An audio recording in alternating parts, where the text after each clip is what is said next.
jusqu'à aujourd'hui.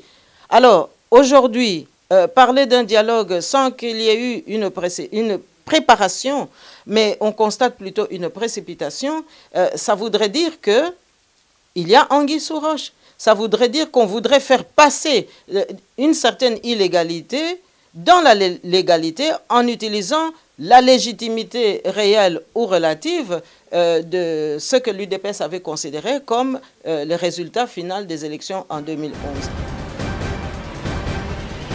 Est-ce que pour nous décider masolo mboka na biso esengelaki bazonga lisusu na Bruxelles tomoni réunion à Bruxelles comité préparatoire tozalaka kuna te na palais d'Egmont wana ebotaka nini papa pasteur Bobo ebotaka ba mususu boyi baninga bakende na Sun City mais boyi bakendeki na Sun City bazongaki ndenge nini papa pasteur Bobo yango kaka toza komona wate. Chers téléspectateurs du micro du pasteur Bobo, partout où vous êtes à travers le monde, nous vous disons bonjour ou bonsoir, ça dépend de l'heure à laquelle vous nous regardez. Nous sommes à Bruxelles, Bruxelles, capitale de la diaspora congolaise, mais aussi capitale de l'Europe. Nous sommes encore avec Madame Justine Kassavoubou, car l'actualité oblige.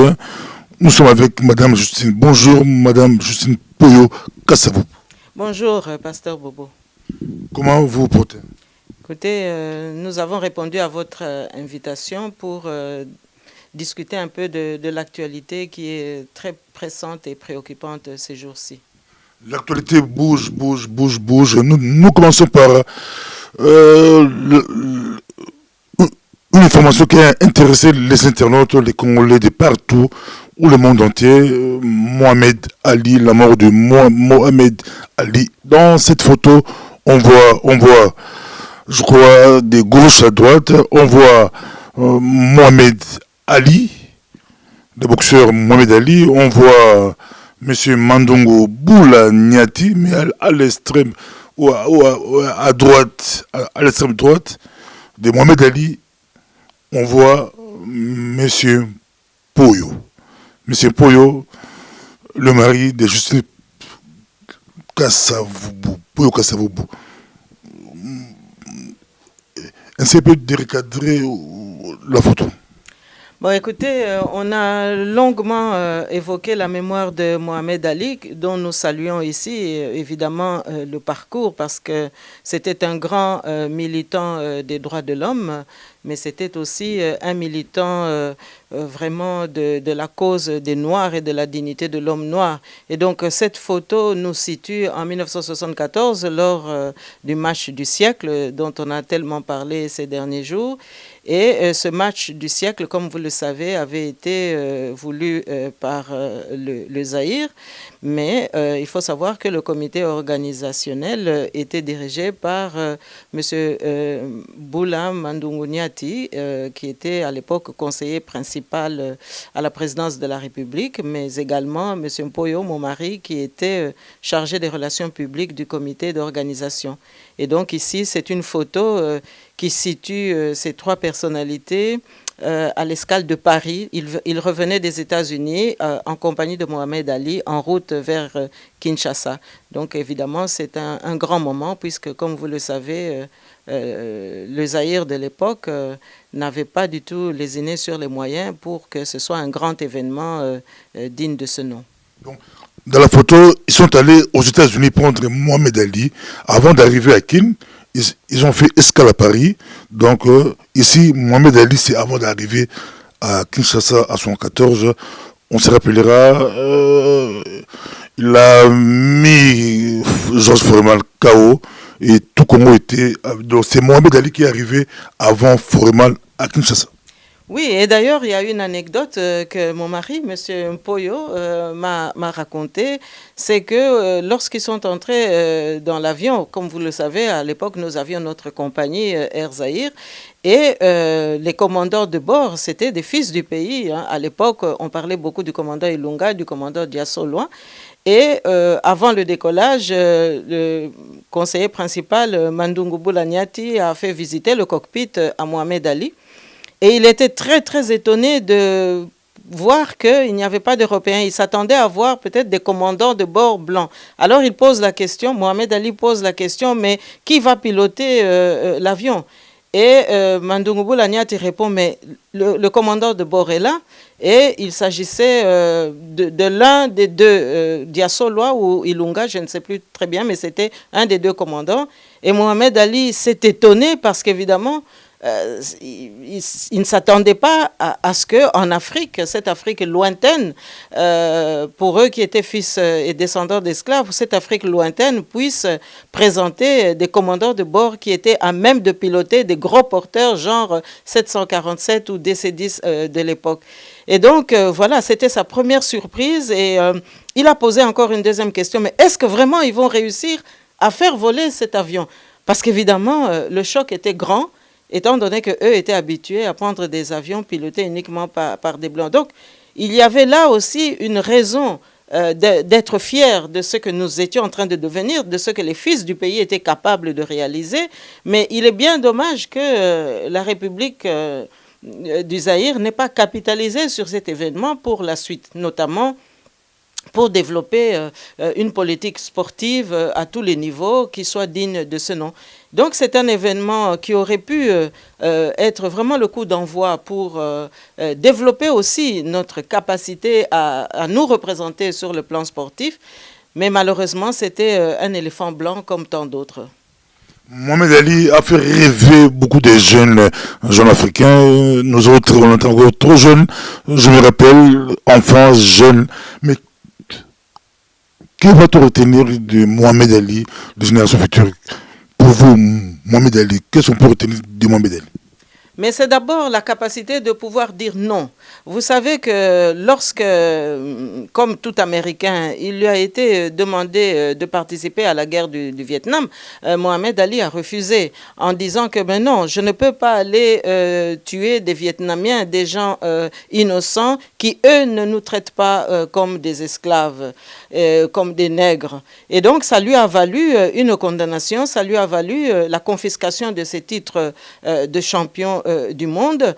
Et donc, il a préféré sacrifier ses titres parce que le combat pour la dignité de l'homme noir, il mettait ça au-dessus de tout. Et donc, c'était ça pour lui l'intérêt général. Et ça nous manque beaucoup, cette exemplarité, la capacité de pouvoir dire non lorsqu'on sent qu'on défend une cause juste et lorsqu'on met sa notoriété au service de l'intérêt général. C'est ce qui nous manque aujourd'hui au Congo. C'est la raison pour laquelle aujourd'hui nous devons vraiment regretter la mémoire de ce grand homme et regretter aussi que nous, Congolais, nous n'ayons pas suffisamment puisé dans cet exemple pour pérenniser un petit peu les bonnes valeurs dans la continuité de notre République. Et c'est ce que je regrette personnellement. On aura le temps de faire spécial Mohamed Ali avec Madame Justine Kassavou et pourquoi pas avoir Monsieur Poyo parce que lui, il était là, il était dans le comité organisateur à 74. C'est lui qui est allé prendre Mohamed Ali aux États-Unis et il l'a amené à Kinshasa. Donc, ils étaient avec lui. Il connaît beaucoup plus. On aura besoin de lui pour l'histoire. Mais en tant directement politique, à Bruxelles, ça chauffe. Tous les opposants congolais débarquent à Bruxelles. Dans les couloirs, les hôtels sont presque remplis. La rencontre des opposants congolais à Bruxelles autour de Tshisekedi ou à Molomba, que vous, Madame, je suis Kassabou, avant, vous aviez réclamé qu'ils puissent se rassembler, mais aujourd'hui, Tshisekedi ou Molomba vous a écouté, il a écouté beaucoup de vos réclamations, pas seulement vous, mais la majorité de ceux qui critiquaient l'UDPS. Aujourd'hui, l'UDPS rassemble. C'est une bonne chose autour de Tshisekedi cette semaine, beaucoup de leaders. Est-ce que, Madame Kassavou, vous seriez là? D'abord, c'est une bonne chose.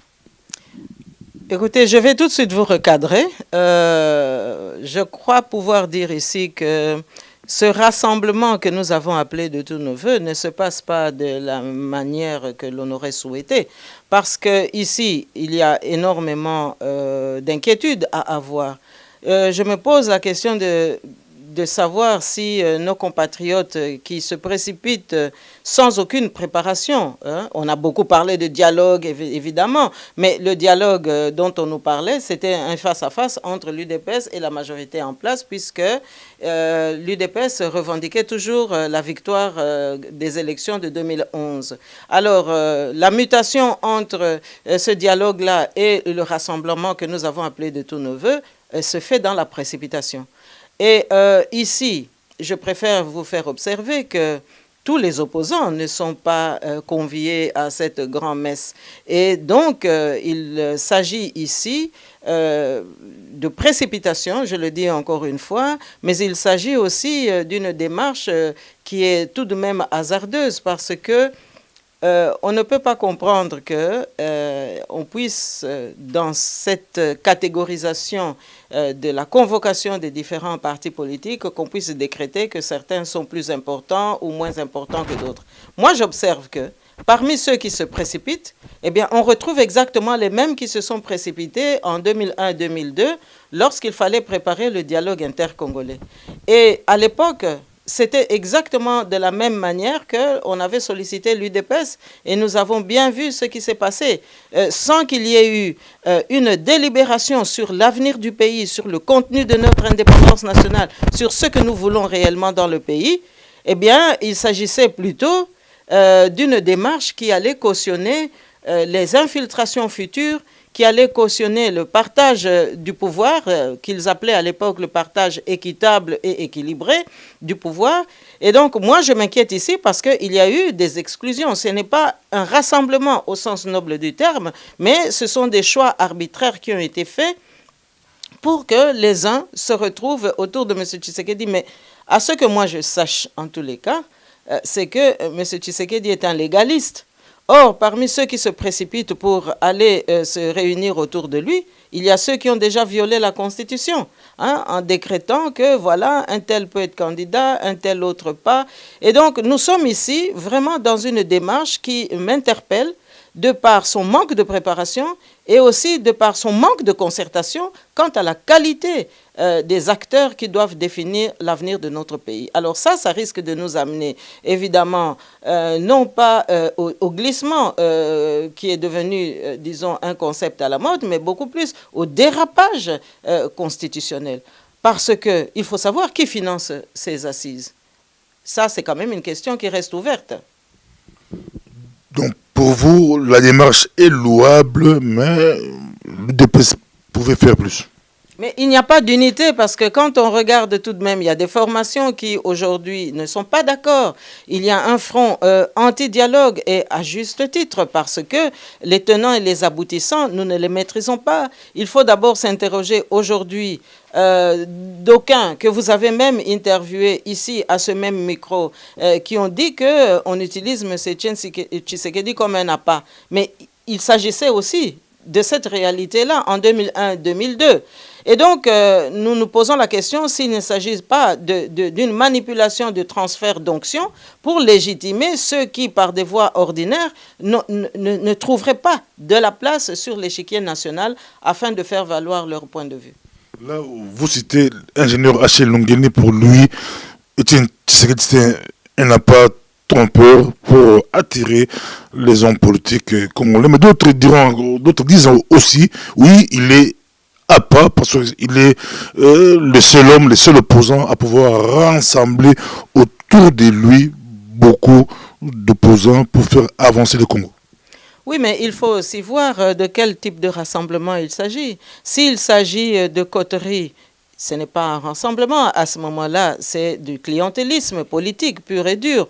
Donc, s'il s'agit d'un véritable rassemblement pour réunir le peuple congolais à l'unisson, à ce moment-là, ceux qui aujourd'hui expriment des réticences ne seraient pas en marge de cette initiative. Donc, ça montre bien qu'aujourd'hui, nous sommes de nouveau dans une démarche où il y a des exclusives et où il y a aussi des fatwas, hein, pour reprendre une expression que nous avons déjà utilisée. Et donc, il faut savoir aujourd'hui l'avenir du Congo, de quoi sera-t-il fait?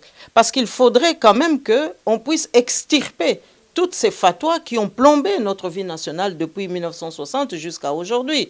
Alors, aujourd'hui, parler d'un dialogue sans qu'il y ait eu une préparation, mais on constate plutôt une précipitation, ça voudrait dire que il y a anguille sous roche. Ça voudrait dire qu'on voudrait faire passer une certaine illégalité dans la légalité en utilisant la légitimité réelle ou relative de ce que l'UDPS avait considéré comme le résultat final des élections en 2011.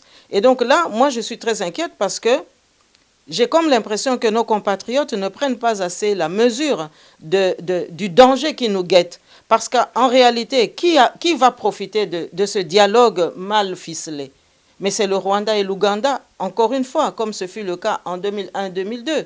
Et en 2001-2002, c'était justement cette politique qui a permis à Kabila d'être au pouvoir, de rester au pouvoir et de gérer le pays, ou entre guillemets, de mal gérer le pays comme nous avons eu à le vivre jusqu'ici. Alors, aujourd'hui, ceux qui ont besoin de ce bricolage quelque part, parce que, je le dis encore une fois, toute l'opposition n'est pas du tout concernée par cette démarche, car elle n'est pas du tout bien préparée, mais ceux qui profitent ou qui profiteront de ça, c'est le Rwanda et l'Ouganda, parce que eux, ils gèrent le timing politique. Ils attendent l'issue des élections américaines, parce que du côté du Rwanda et de l'Ouganda, on compte sur une victoire de Mme Clinton pour voir revenir M. Bill Clinton dans les parages afin que la politique qui avait été mise en place à l'époque puisse continuer.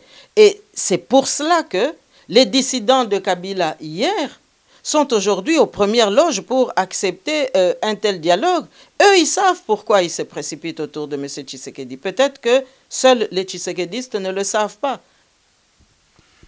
On vous suit. Quelqu'un a dit il est difficile d'être le Zaïre, mais je dirais plutôt c'est aussi vraiment difficile de rassembler les hommes et les femmes politiques congolais. Ce n'est pas facile, Madame Justine Poyo Kassavubu. On vous invite, vous refusez, pas vous spécialement, mais la majorité d'entre vous, ou la moitié d'entre vous, ou certains d'entre vous, vous déclinez l'offre, mais il y a d'autres aussi, et ils n'ont pas été invités. La classe politique congolaise, c'est très compliqué, c'est vraiment très compliqué. Vous réclamez le rassemblement autour d'un leader, autour d'un idéal, on vous donne l'opportunité, mais vous compliquez encore. Non, nous ne compliquons rien, Pasteur Bobo. Nous disons que le rassemblement utile pour le pays, tel que nous l'avons vraiment revendiqué, tel que nous l'avons encouragé depuis tout un temps, c'est un rassemblement qui n'exclut personne. C'est un rassemblement qui inclut tout le monde. Et ce n'est pas ce que nous voyons aujourd'hui. Il suffit de se rendre compte comment certaines tractations se font, certains commentaires, et il faut aussi entendre certaines exclusives et certains opprobres lancés contre les uns ou les autres. Non, ce n'est pas d'un tel rassemblement. Il faut un rassemblement sincère. Et du reste, nous avons une constitution aujourd'hui qui reste malgré tout une référence importante pour nous. Et donc, nous pensons que ceux qui sont vraiment sincères devront démontrer qu'ils le sont, parce que la Constitution reste la référence. Et ils devront démontrer qu'ils respectent la Constitution. Et j'ose espérer que encore dans ces moments si difficiles pour lui, pour les problèmes que l'on sait, j'imagine quand même qu'encore M. Tshisekedi est un légaliste tel que je l'ai connu à l'époque. Et donc, nous avons une Constitution qui doit absolument être respectée scrupuleusement. Et nous pensons que cette précipitation n'est pas un gage de cette respectabilité. On va y revenir. Une question qui se pose. Vous défendez le Congo occupé pour vous. Notre pays est sous occupation. Il faut une libération. Je crois que la majorité des Congolais de la diaspora raisonnent comme vous, vont dans le même sens que notre pays est occupé. Mais une question, pourquoi notre classe politique, la classe politique congolaise, hésite à emboîter les pas? Est-ce que les hommes politiques congolais sont pragmatiques? Est-ce qu'il y a du pragmatisme, naïveté ou corruption? Une question qui se pose, pourquoi notre opposition ne fait pas du Congo occupé leur cheval de bataille, comme la majorité d'entre vous dans la diaspora, les leaders de la diaspora. Mais peut-être que ce que vous venez de dire, la corruption, c'est peut-être aussi une voie qui peut expliquer cela. Alors, je vous ferai observer que la naïveté nous enclenche le pas, parce qu'il n'y a pas si longtemps, nous avons vu l'UDPS, l'UNC et le G7 se mettre ensemble pour dire oui, que nous partageons la même souffrance. Et vous vous souvenez d'ailleurs du slogan qui allait avec « Passinayo, Passinangai », ta souffrance c'est la mienne, nous partageons le même destin. Et donc nous les avons vus ensemble décliner ce slogan « Urbi et Orbi ». Mais aujourd'hui, eh bien, cette entente, semble-t-il cordiale, a totalement volé en éclats. Donc ça montre bien que c'est des chemins hasardeux chaque fois qu'ils sont empruntés pour régler le sort de notre pays. Ça veut dire aussi que les acteurs politiques prennent à la légère la situation de notre pays. Mais ça veut dire tout simplement aussi que l'impunité qui a tant régné dans notre pays jusqu'ici a fini par donner une conscience d'existence aux uns et aux autres qui les place totalement au-dessus des lois. De sorte que n'importe qui vient aujourd'hui, s'improvise homme politique, s'improvise homme d'État, et puis s'autorise à définir l'avenir de notre pays. Mais vous le constatez avec moi, avec beaucoup de regrets d'ailleurs, que tout cela a contribué tout simplement à permettre à ce que l'infiltration prenne tout son temps pour induire notre pays dans les difficultés que nous traversons aujourd'hui. Et tout cela a permis aussi aux ennemis de la République de continuer à faire leur sale besogne. Et tout cela a permis aux pilleurs d'amasser encore tant d'argent logé dans les Panama Papers. Et alors, maintenant, il faut craindre que ce dialogue ne nous amène un Safari Papers. Parce que vous parlez de corruption. Moi, je peux souscrire à cela. Parce qu'on ne peut pas comprendre que parfois certains comportements virent à 180 degrés pour changer de position. Et donc, nous devons aujourd'hui craindre que, effectivement, notre pays soit vraiment mis aux enchères, mais personne ne semble prendre toute la mesure de cette réalité. Notre pays risque, par ce dialogue mal ficelé, je le répète encore une fois, d'être mis aux enchères.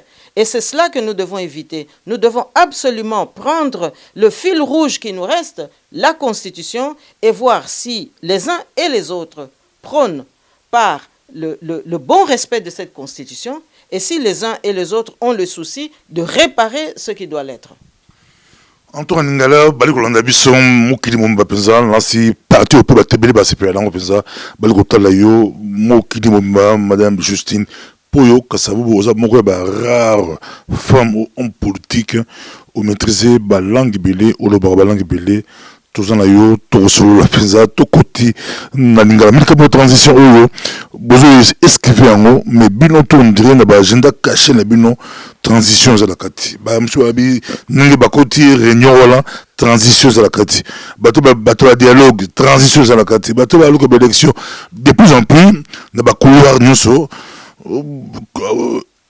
et là, on entend des combats la politique, à l'on a des pépiso, Boraki, à l'objet de la couloir, nous tout, tout le Kokende, basé sur la télévision, à Masolo, la transition.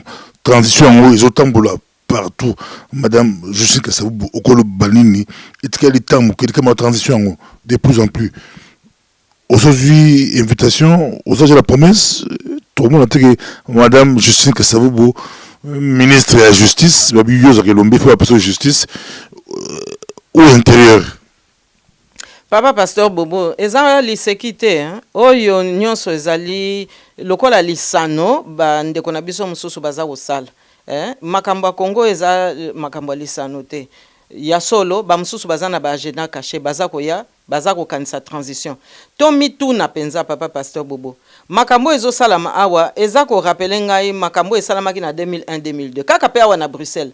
Mboka na biso totiki yango musika toye awa na masolo esika matoyi ezalaka matoyi motoba matoyi mwambe toza koya susu kobeta masolo awa na yebite bandeko na ngai soki baza penza ko mesurer likambo wana est-ce que pona ko décider masolo mboka na biso esengela ke bazonga susu na Bruxelles tomoni réunion à Bruxelles comité préparatoire tozalaka kuna te na palais d'Egmont wana ebotaka nini Papa Pasteur Bobo e botaka ba mususu boyi baninga bakende na Sun City mais boyi bakendeki na Sun City bazongaki ndenge nini papa pasteur Bobo yango oyo kaka toza komona wate commission oyo to dialogue oyo kaka na 2002 bakendeki pe kobenga papa Etienne Tshisekedi po bakende kosala makambo yango esilaki kutu te kaka pe kuna na Sun City balongoli ye kuna aketi na Kigali soki kobeta su masolo nini toye komona eye komemela biso nini eye komemela biso 1+4 donc les ozolo ba transition oui ba mususu bazana mayele wana mais ba mususu pe bayebi ke basi bazwi nzela moko ezali anticonstitutionnel baza kolinga siko babotola onction muke ya légitimité oyo UDPS azanango po balata yango bongo nde simana yango bakende ko baluka po bamindele bazana biso awo nakanisi bazana simate bamusu baza wana bazo donke bayebi tina nini makambo wana eza kosala mawa bazana ba mandataire na bango na kati ya bato baza ko se précipiter po dialogue wana esalama comme ça tangu penza bakokota na kati ya masolo balambi bango penza malamu po babotola biso mboka libela po bayebi sikoyo eza te ke nga naza koseka monsieur Etienne Tshisekedi nga nazo seka ete kasi mayele oyo toza koyoka kuna balobi o asi alembi balobi o lokola azana kaka ndenge wana toko utiliser kaka présence na ye po aza susu na makasi ya kosala likambo te bongo tango toko zwa penza makasi wana nyonso toko latisa ngo bana oyo mususu baza koya wana na précipitation bongo bango nde bakoya kozwa bongo tokoya kotia transition po peuple congolais azalaka na ye ka ndenge wana soki kaka bobimisi bolembisi bière comme nango gratuit mikolo misatu mikolo mine bokoki kobakisela bango soki bafaveur mususu boye ponctuel allez bakolanda kaka te yambalo yo ekozala ndenge wana te mais ya solo makambo za koloba ba mususu baza koya bazana mayele ya transition kasi soki transition ekatamaki te na tata nzambe ke transition esalama mais ko salama na baro nyonso baza kokima mbango ate baya na Bruxelles po tirer leçon moko te ya makambo yo biso nyonso tosi to vivre depuis que mwana oyo Kabila Kanambe azana pouvoir tirer leçon moko te to lobaki nini papa pasteur Bobo makambo mboka na biso ekatama kaka na kati ya Congo concertation nationale esimbaki te kasi linko lobate ke il fallait lisusu kobima bakendeki ibisa wa papa pasteur Bobo eboti nini bakendeki na Roma eboti nini bakendeki lisusu soki mboka nini soki na France soki ba Monaco eboti nini bakendeki na Île de Gorée papa pasteur Bobo eboti nini bandeko na ngai toza koteka mboka bolamuka makambo ekoko sala maboye te soki balingi nde basakana po papa Tshisekedi balobi asa alembi to telema soulèvement ngwe banda pe kaka na porte ya ndako na ye awa na Bruxelles sika azali po moyen te bali ko na biso eza micro du pasteur Bobo te to baka ke Bruxelles la capitale ya diaspora congolaise to bango to belela yango la sipozo mona yango capitale za randia wa bakasavu ba randia la Bruxelles na ba Lumumba ba zo ba avion Lumumba ko ta reta ba lo ko zo mbango ba randia la Bruxelles po ba bungisa masolo Etienne Tshisekedi pas comprendre yango baza kozeli la kin mais à comprendre que capitale de la Belgique abengi bango nyonso badi koya bango tout ba na Bruxelles pour ba solo la masolo na Bruxelles mais na ba invitation na bango ngi madame Justine pour lobby batu bali ko se poser ba question ba radicaux na kati bozate d'habitude ba na classé yo na ba radicaux mais parti na yo aux un peu côté aux arts social démocrate je crois mais dans système na yo ba gocho bino ba honoring banda bozate ba Justine Kasavu bozalité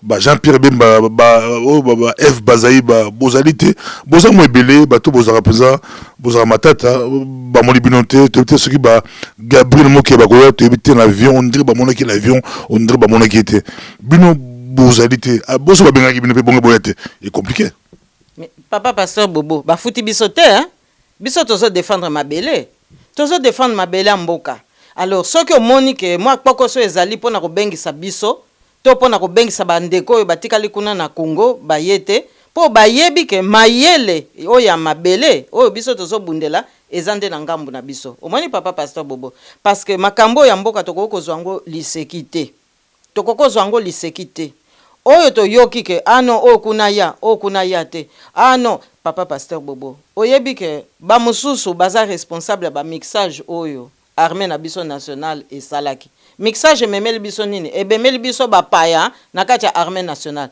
bango na pe bazako kima mbango pa monsieur Etienne Tshisekedi po bakendo sala dialogue bango basi bateki mboka mingi ba oyo bake sikoyo ba weli ba discuter atate basi bateki mboka soki batekaki yango lelo te kitendi ndambu basi batekaki na bambulu kuna omoni papa pasteur bobo. Donc sikoyo eza nde rendez-vous ya vérité po baoyo balingi mboka bayebaka ke toza na constitution ata constitution yango tobundaki yango totiaki yango tembe na ndenge moko boye kasi mwa ndambo oyo moke ya kitoko eza wana na kati tokotelemela yango papa pasteur bobo po tokoki susu te ko hypothèque avenir ya bana na biso po kaka na mwa ba million to mituna nani aza kofuta assise wana toyebi bien que opposition bapimelaka biso mbongo bandakala bongo kaka lelo yo ezala IDPS ezala soki banani wana bango mutu baza kofuta bambongo wana bao nyonso bakoya na 2002 toyebi banani bafutaki papa pasteur bobo toyebi banani bafutaki rendez-vous oyo esalamaki awa na palais d'Egmont bongo sikoyo bazali wapi nani yango oyo afuti biloko wana nyonso tangu tokoyeba nani afuti biloko wana nyonso tokoyeba pe bosolo ya likambo wana kasi ngai personnellement naza komona totire nanu leçon te ya mabe oyo nyonso tumboka na biso ekotaki awa esengelaki te basala masolo wana tosengaki Etienne Tshisekedi banda kala eza likambo lelo te o rassemblement po tango aganyaki élection rassemblement baboyaki majorité en place aboyaki pe rassemblement aboyaki dialogue bongo si papa pasteur bobo oyo aza na souci ya mboka akotala pe akozela ti bacourant politique nyonso tu bakoya penza kondima likambu na ndenge batata na biso bandimaka makambo saka Front Commun na 1960 wapi Front Commun awa papa pasteur bobo ezate Botuna Kitoko de plus en plus on a très suivi à la Congo, la Kinshasa et à la diaspora.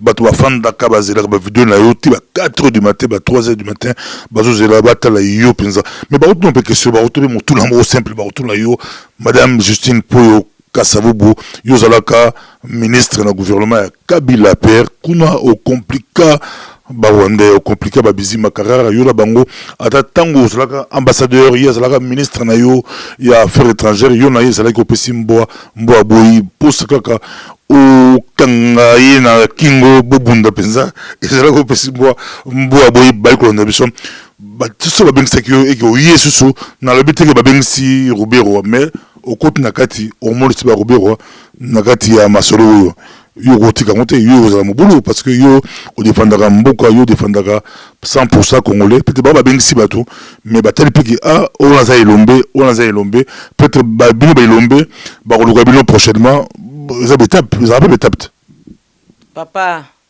makambo Congo eza makambo étape te to si to perdre temps mingi oya ba étape wana eza kotika munguna nza adame biso papa pasteur bobo zomona tokoko tika makambo wana te solo nazalaki ministre solo tozalaki bokabwami ya misala ngo ezalaki ndengo wuti koloba wana kasi nga napesaki nzoto te po bapaya baya kobebisela biso mboka eloko nga na kotelemela bapaya po ngai tangu naza koyawa papa pasteur bobo nazozongela yo isu liloba wana toza na devoir ya kodefendre héritage ya 1960 po ba Belge basinyaki mikanda to bosa na kate likambo na papa pasteur bobo ba Belge basinyaki mikanda oyo eza kopesa biso indépendance sikoyo na bango na banguna mususu oyo bazokima kimambango wana lokola basoso na kati ya lupango epa ya Etienne Tshisekedi baza kokima mbango pona kobuka mibeko oyo 1960 epesaki biso ngai nazali apana ko défendre héritage ya 1960 héritage ya 1960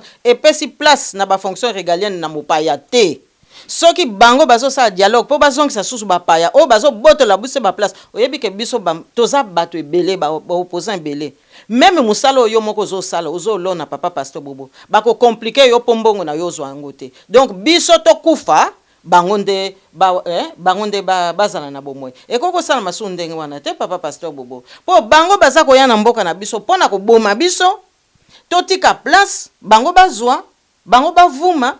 Mais alors que ma belle ezali ya biso papa pasteur bobo ozo na yebite bande kona ngai vraiment est-ce que Congo mobimba basilisa biso pote bondima ke makamtozo lobezali ya solo est-ce que vraiment oya sali erreur bokoki kotelemela yete ndenge to wuti koloba wana hommage à Mohamed Ali ayebaki koloba non tango amoni ke dignité ya moto mwindo baza ko bebisa yango atelemi alobi non babotole ba titre na ya championnat du monde alobi te intérêt ya ekolo nanga eleki makasi ke ba titre wana bozo na bino ba titre wana mayaki kolonga lelo yo Batu nyonso baza kopesa ye hommage. Ndenge lobi kuna batu baza kopesa Mandela hommage. Elinko loba nini? Elinko loba ke soki oza na cause na yo eza juste.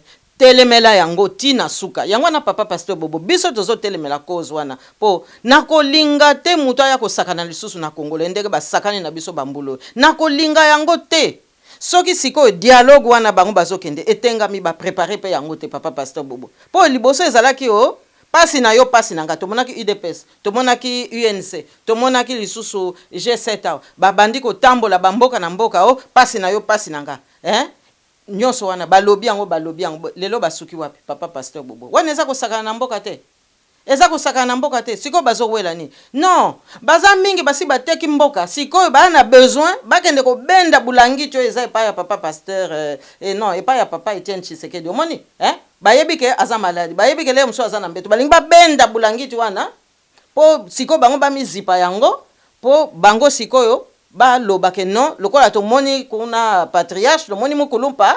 Donc sikoyo biso pe to komi ba légitime. Omoni na l'air wana na oyo azali na ye anticonstitutionnel akoko za la candidate na mbala moko transition bakotie na kati omoni bazolinga bazongiseli biso nzungu moko oyo maya moto eza deja na kati bazozela kaka bakotisa kaka biso na kati po biso nyonso tutozika bango nde bayeba kobala nzungu wana omoni papa pasi ekosalama te bali kolanda yo partout obi ekosalama te me bali kotala yo mpenza bato balobi bali kosepela na yo bali kolanda yo mpenza mais babi obuki orejete tout Montuna yango ose proposer nini penza pour la yo solution eroza nini ide pesa meki solution obeti yango fimbo penza ose fimbo mais yo ose proposer papa pasteur Bobo ya liboso ba congolais entre ba congolais ba solola oya za ko tricher koyebisa ye ozo tricher yo telemana na pembeni donc mutu na mutu aza na programme ngana lo barango oza na programme pona ko défendre mboka oye na programme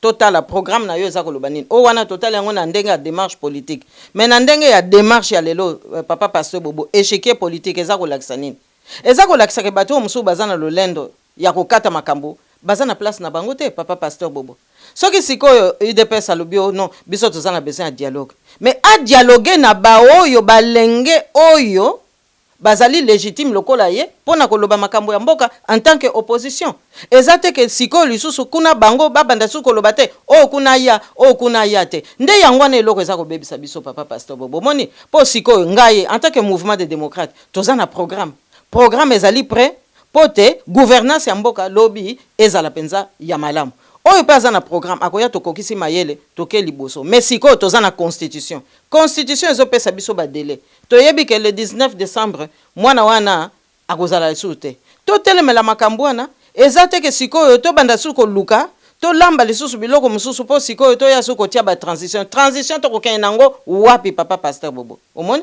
yo moko wuti koloba Sun City kaka bango bakendeki su ba Pretoria kaka bango batamboli bamboka kilikili ba Île de Gorée bake bamboka na mboka eza kobote eloko moko te elinko lobake bakoko na biso basi batelemeli mboka wana basi bakati makambo nzamba se akati makambo mwana wana aza kokende mais sikoyo na ba oyo basalaki mabe na mboka wana bango pe baza kokende nde eloko baza koyeba te yango wana alo baza koyawa lokola bana soso obwaki mwa bangu baboye baza kokende kolokota mais eza ndenge wana te tokoko décider makambo mboka nde eloko ezopesa nga kanda papa pasteur Bobo yango wana po makambo eza nango simple papa pasteur Bobo makambo eza nango simple na yokaki kuna lisusu bozoba moko boye ote Kabila za trop jeune po akende na retraite quand même professeur à université za ko bimisela biso ba makambo ndenge wana papa pasteur Bobo atakutu yo moko te nakanisi tozonga penza na makanisi ya bomoko tolingana totia nanu makanisi oyo eza komema biso na bokabwani na pembeni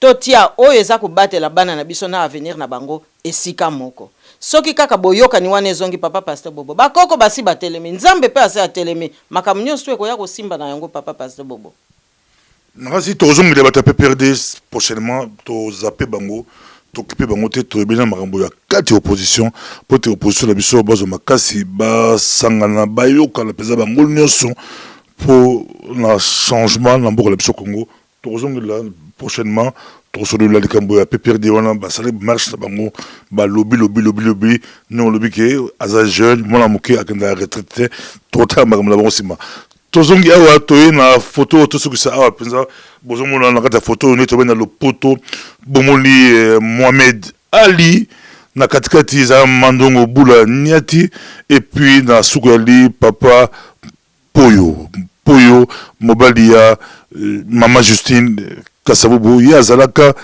parmi bato ba kendaka awa ba kei kozwa Mohamed Ali na États-Unis d'Amérique na na commune na Congo te mais ba quitter na Paris pour ba changer avion pour ba ou ba ça l'escale je qui a expliquer peut-être moko ba ça l'escale na Paris pour ba matali susu pour ba zonga na Congo mais avion yango no baki avion ozalaki ya Congolais nda kumbaki yango ekamusa Mohamed Ali mais au petit anecdote bon monsieur réalité nasi puis tant bakendaki na Mongaliema toki bobi il paraît basé kolela ni peut-être deux trois anecdotes Mohamed Ali.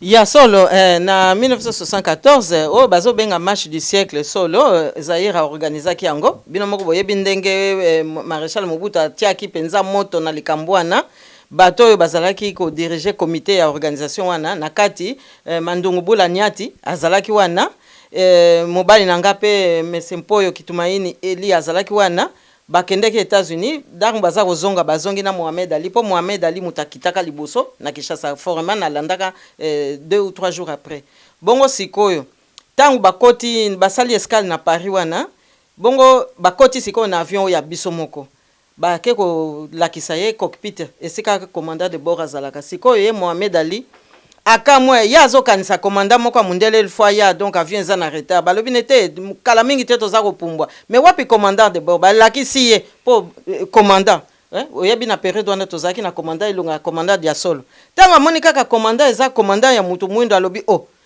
ye kaka mutu ko mema avion po bango na Amerika ba mesanaki kaka ba commandant ya mindele balobi na ye oui mwana mboka mutaka mema pepo wana tokopumbwa penza ya solo atuni lisusu balebisi ye oui tokopumbwa penza ya solo akamwe mais siko tanga bakomi na Kinshasa naturellement bake komona présidence de la République Mobutu ayambi bango bakoti penza kuna na palais présidentiel bakamwe balobi mais biso na Amerika kuna na Maison Blanche nanu tokota te oyo eza lokola Maison Blanche ya bino bakamwe babandi kolela balobi ya nzambe solo aza makasi to ye na mabele ya bakoko na biso ya bakoko na biso to ye lisusu kokota na présidence moko de la République et kamwisaki bango balelaki penza donc ezali hommage toza ko pesa d'abord na moko atape moko Mandungu Bula Niati po ezalaki initiative moko ya malamu kasi mboka na biso capitalizaki penza likambwana te eza donc pe hommage toza ko pesa po na Mohamed Ali pamba te etumba wana bandimaki koya kosala ngo na Congo po bango pe bazaki na tembe po na kolakisa ke ekolo ya batu mwindu eza pe na capacité ya kosala makambo minene bayaki wana pe po na tembe bayaki wana pe po na kolakisa ke mutu mwindu pe ayebi kosala likambo et puis tokozwa pe exemple na ye po ya yebaki koloba non tango amoni ke bazako nyokola bango aye koloba non nde exemple wana biso nde photo landa po lelo yo tozo mona congolais atsoki ba pesi kaka mwangu ba mukebo yale ye wana atiki mboka na ye ake susu koluka soki transition ake koluka soki gouvernement d'union nationale ake koluka soki eloko nini metala kaka mboka ndenge toza kopotana donc toyebaka pe koloba non soki likambo esengeli ke toboya yango toyeba koboya likambo soki raison eza kotinda biso toboya likambo ba exemple wana oyo Mohamed Ali atikeli biso oyo pe Mandela atikeli biso nde yango wana esengeli biso tolanda papa pasteur Bobo po na mboka na biso mais mayele wana ezali wapi donc sikoyo totala bosolo oyo kobima parce que ba oyo mususu balobi bazokendo kozwa bulangiti ya Etienne Tshisekedi totala est-ce que bulangiti yango Etienne Tshisekedi akoti onction na kati ya kimukulumpa oyo akopesa bango metoye ba oyo bazokende wana ba musu basi bateka mboka bazako luka nde bayiba mayele moko boye pote bateka lisu mboka na biso wana lobi ekozala lisusu te donc totelemela likambo oyo tozala penza na vigilance makasi ezate po eza Etienne Tshisekedi mutaza ko yamba batu totala siko nini eza na sima nani ati mbongo na likambo wana po mutatiaka mbongo nde mutazaka na lelo basuka papa pasteur Bobo. Merci beaucoup. Est-ce que liloba ya suka muto apesaka mbongo nde azaka na liloba ya suka Merci beaucoup, madame. Je suis que ça vous a lobby, bah, réunion, souvent, et c'est peut-être, bah, comptabilité, la bango. Bah, bon, c'est un bien pour lobby, bah, vous obligé, bah, éclaircir, bah, c'est clairement qui a payé, bah, vous qui combien. Pour ceux qui, la clarté, les gens spéculent, bah, juste ça, il y a 50 000 euros, bien que ça, la 50 000 euros, ils ont raté, mais, bah, toujours, bah, ça, la 50 000 euros, bah, ça, c'est beau. Mais je crois, dans la longue, vous avez clair, comptabilité, UDP, ça a expliqué clairement, bah, dépenses, bah, bio, bah, qui a payé, est-ce que ça, sur maté, bah, bis, bah, il dégoré, bah, pas maté, bah, il dégoré, bah, on va témoigner clairement que, bah, billet, bah, hôtel, bah, pesa bango, il y a Ofele, Bafuta, Libulungu, Toulouse, Bafuta, Ilokomote, Bazo, Avion, ces bateaux, Bazakoé, Bélé, Bélé, de Belgique, Bafuti, Bélé, Bango, tout Bafuta, les Bango, Hôtel, Loin, Bazo, les Bango, tout Bafuta, les Bango, tout Bafuti, Bango, beaucoup de gens doivent me dire le lobby, il faut éclairer, tout comme la souka. Oui, papa pasteur Bobo, nakoloba kaka boye, mboka na biso eza jeu à poker te, eza pe jeu à bridge te, papa pasteur Bobo. Alors, lelo totelemela likambo wana, soki bamisusu babungi nzela, esengeli tolakisa bango penza direction. Po tokoki kondima te, papa pasteur Bobo, tokotika likambo te, tokondima te lobby congolais azala su na boumbo. Papa pasteur Bobo, o wana esili. O wana penza esili papa pasteur Bobo. Awe baliaki mbongo, baye barakake, bako sanzango po mbongo pe ya moyibi, mbongo ya compromission papa pasteur Bobo, e botaka nango likambo malonga te. Ngai nazaka ka awa pona koluba boy. Nzamba sa lobi, ba révélation mususu tosi toyoki. Nzamba sa kati makambo, mwana wana azokende. Ba oyo nyonso basalaki mabe elongo na ye, bango pe bakokanga bisaka bakokende po nzamba aza kosukola. Aza kosukola Kongo wana toyebaka ngo malamu na biso bato ya opposition. Toyebaka ke tozali bato ya opposition. Tokoki kosala ba compromission mususu te, po te topesa susu ballon d'oxygène to na Kabila. To pesa ballon d'oxygène na ba oyo baza ko se précipiter ya kobimisa ba candidat oyo ke constitution eza ko pesa tanzela te. Bolimbisa ngai. Histoire epesi ngai rôle oyo. Na ponaki te nazala mwana président Joseph Kasavubu. Na ponaki pete na bota ma congolaise. Kasi lokola nzamba pesi nga nguya kozala na mwana ya président Kasavubu. Et puis nazala pe congolaise. Nazali na devoir ya ko défendre peuple congolais mobimba. Mutu pe moko akopekisa ngai na sala yango azali te. Merci beaucoup. Ezaki Lilobano ya suka pona lelo. D'autres monde dit karaté dans 2-3 jours comme actualité dans ma casse. Surtout à la capitale de la diaspora congolaise. D'autres monde en sous prochainement. Merci.